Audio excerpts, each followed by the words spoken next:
Hello everyone, I am Netrabala. मेरे प्यारे बच्चों एवं मेरे प्रिय मित्रों का इस चैनल पे तहे दिल से स्वागत है।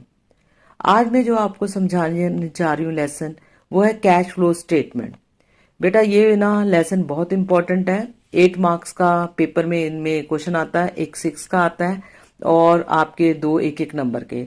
लेकिन अब की पैटर्न भी चेंज है, तो 3, 4, 5 में से कोई भी नंबर का आ सकता है, लेकिन टोटल 8 मार्क्स का ये लेसन है। तो जैसा कि नाम ही लिखा हुआ है कैश फ्लो स्टेटमेंट, तो पहले मैं मीनिंग जैसा कि मैंने लिख के भी दिखाया है, पहले उसको देख के मैं पढ़ के बताती हूँ, फिर मैं आपको बताती हूँ इसका मतलब। Cash flow statement is a statement that shows a cash flows such that inflow and outflow of cash and cash equivalent during the accounting period from operating, investing and financing activity. मैंने underlines भी करी हुई है। सबसे पहले तो आपको ये देखना है कैश फ्लो स्टेटमेंट में 3 शब्दों का प्रयोग किया गया। कैश का मतलब क्या है? कैश का मतलब वो कह रहा है कि कैश का इनफ्लो और आउटफ्लो का होना, मतलब कैश का आना और जाना। जैसा कि मैंने नोट नंबर 2 पे भी बताया हुआ है कि कैश, इसमें कैश एंड कैश इक्विवेलेंट उसने लिया हुआ है, जो कि किसके बराबर है? Cash in hand, cash at bank, short term deposit, current investment, marketable security, जो जल्दी से कैश में कन्वर्ट हो जाते हैं। तो फ्लो सेकंड शब्द लिया हुआ है इसमें, फ्लो। फ्लो का मतलब है हमारा कैश कितना इंक्रीज या डिक्रीज हो रहा है। एक आपका जो अकाउंटिंग पीरियड के अंदर कितना कैश आ रहा है और कितना जा रहा है, उसको केवल हमने रिकॉर्ड करना है।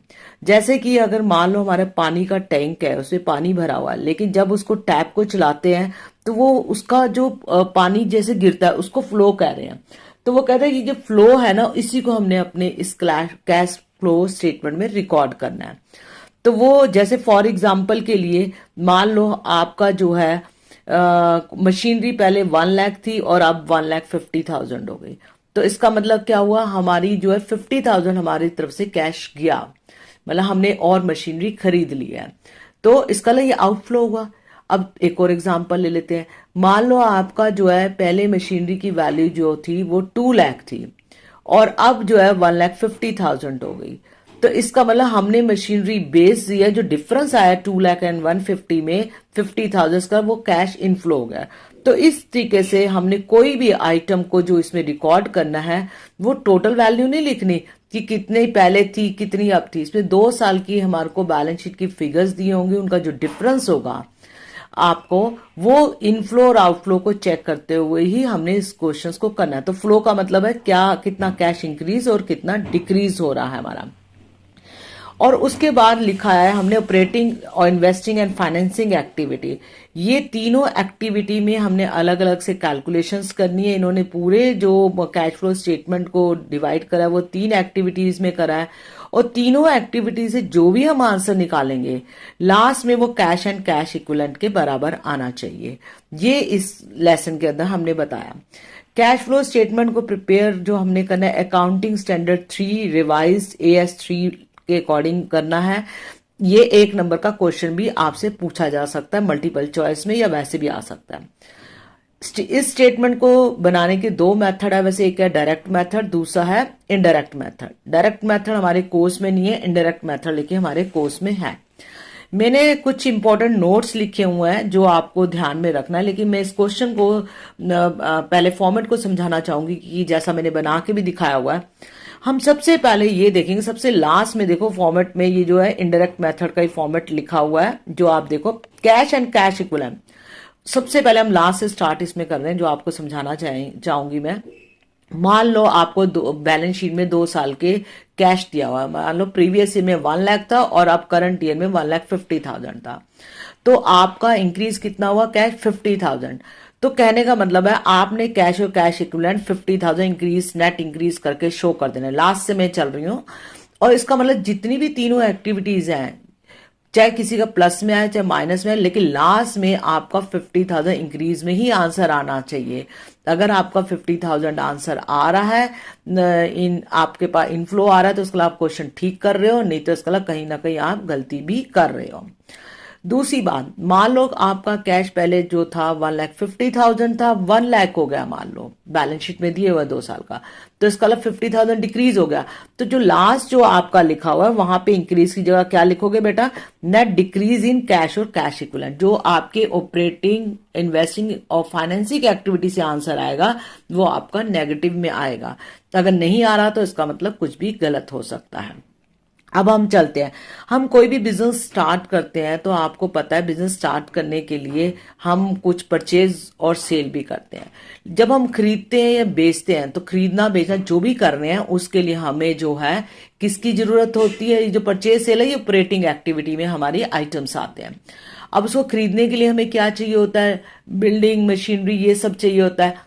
तो बिल्डिंग मशीनरी हमारा जो है वो किस में आता है, इन्वेस्टिंग एक्टिविटी में।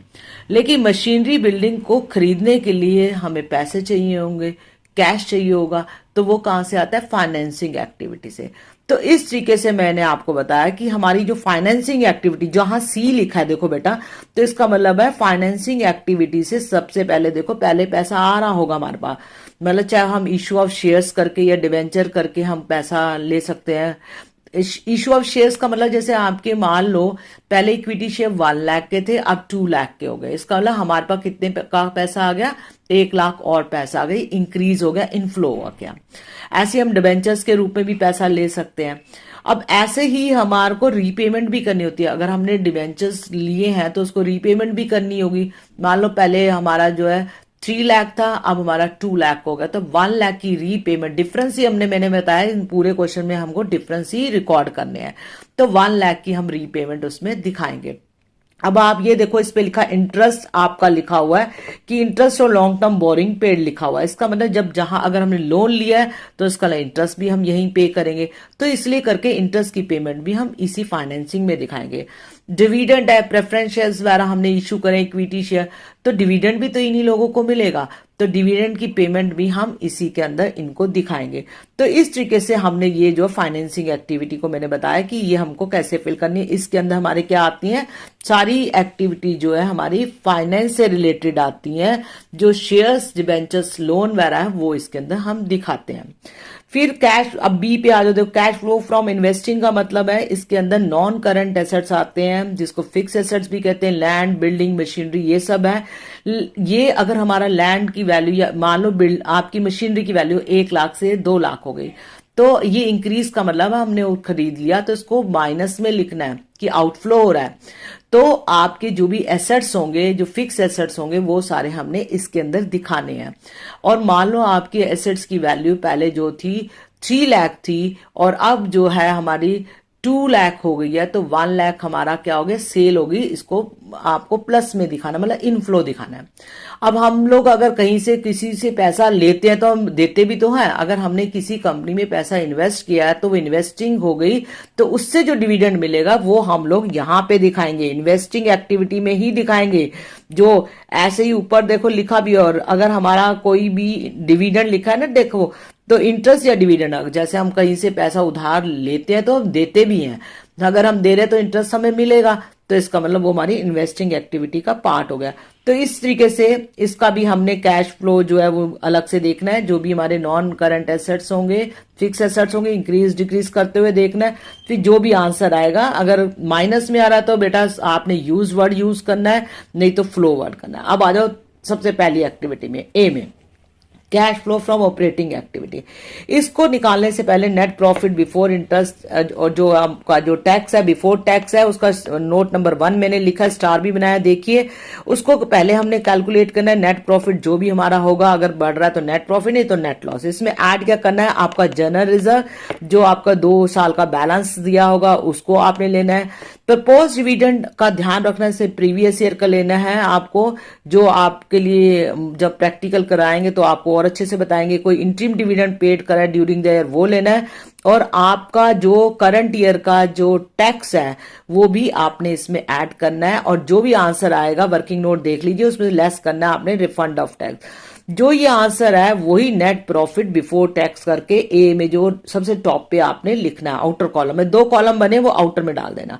उसके बाद जो है आपने ऐड करना है नॉन कैश आइटम या नॉन ऑपरेटिंग आइटम, जो हमारे कैश में कन्वर्ट वाले नहीं है, वो सारे आपने आइटम जो है इसमें प्लस कर देने हैं। जैसे डेप्रिसिएशन का हम कोई पेमेंट तो करते नहीं है, लेकिन डेप्रिसिएशन हमने दिखाना है। प्रीलिमिनरी एक्सपेंसेस हुआ, discount on issue of shares और डिबेंचर रिटर्न ऑफ हुआ, गुडविल हुआ, पेटेंट्स एंड ट्रेड एमोर्टाइजेशन मतलब डिक्रीज इन द वैल्यू है इसके अंदर। अगर आपने बोरिंग पे लोन इंटरेस्ट पे दिया है वो हुआ, या फिक्स एसेट्स पे आपको लॉस हो गया है उसको, इन सब आइटम को आपने ऐड करना है। फिर आउटर कॉलम पे देखो लिखा हुआ है, तो उस ऊपर वाले नेट प्रॉफिट में ये ऐड हो जाएंगे। अब लेस आपने कौन से करने हैं, नॉन ऑपरेटिंग जो आपकी नॉन कैश आइटम जो है इनकम है उसको लेस करना है। वैसे ये डेली रूटीन के खर्चे नहीं होते हैं, ऊपर वाले जो ऐड हो ये डेली रूटीन की इनकम भी नहीं होती, अगर सिंपल वर्ड में अगर आपको समझना हो तो। जैसे इंटरेस्ट के द्वारा इनकम हो गई, डिविडेंड इनकम हो गई, या रेंट आपने रेंटल इनकम हो गई, या फिक्स एसेट्स को बेचा उसके ऊपर सेल करके जो आपको, तो इन सबको जब आपने लेस करा ऊपर से, जो आपके पास आंसर आएगा operating profit before working capital change आएगा।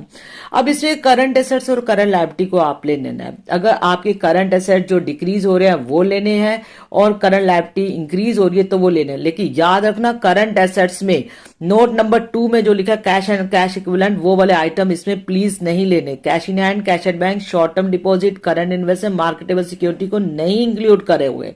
इसके अलावा जितने भी करंट एसेट्स है वो आप इसके अंदर दिखाएंगे, जैसे स्टॉक हो गया, प्रीपेड एक्सपेंसेस हो गया, आपका डेटर्स हो गए, वो सब लेंगे।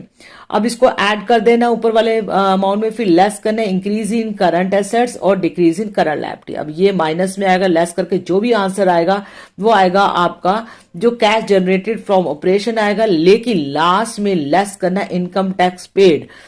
आपको ये याद रखना इनकम टैक्स पेड इसमें से लेस करना है, जो आंसर आएगा ऑपरेटिंग एक्टिविटी का आएगा। तो इस तरीके से आपको मैंने खाली फॉर्मेट में आज समझाया है कि कैसे करना है। और आपका नोट नंबर 3 भी ध्यान दे दो कि bank overdraft and cash credit को हमने शॉर्ट टर्म बोरिंग मानना है और इसको फाइनेंसिंग एक्टिविटी में लेना है, इसको कैश एंड कैश इक्विवेलेंट में नहीं लेना। प्लीज बेटा ये ध्यान रखना, इसमें बच्चे बहुत गलती करते हैं। नोट नंबर 4 भी ध्यान देना है, इसमें जिसमें कैश फ्लो नहीं हो रहा वो भी आइटम हमने इंक्लूड नहीं करने। अभी मैंने आपको थियोटिकल वे में इसको जो है कॉन्सेप्ट को क्लियर करा है। नेक्स्ट वीडियो में मैं आपको प्रैक्टिकली करके बताऊंगी कि हमने करने कैसे सम्स है। I hope you understand all the theoretical concept. इसको आप प्रैक्टिकली में बड़े आराम से कर सकेंगे और मैं अगली वीडियो जल्द ही आपके सामने लाऊंगी जिसमें इसमें सम्स प्रैक्टिकल किए हों। Thank you once again.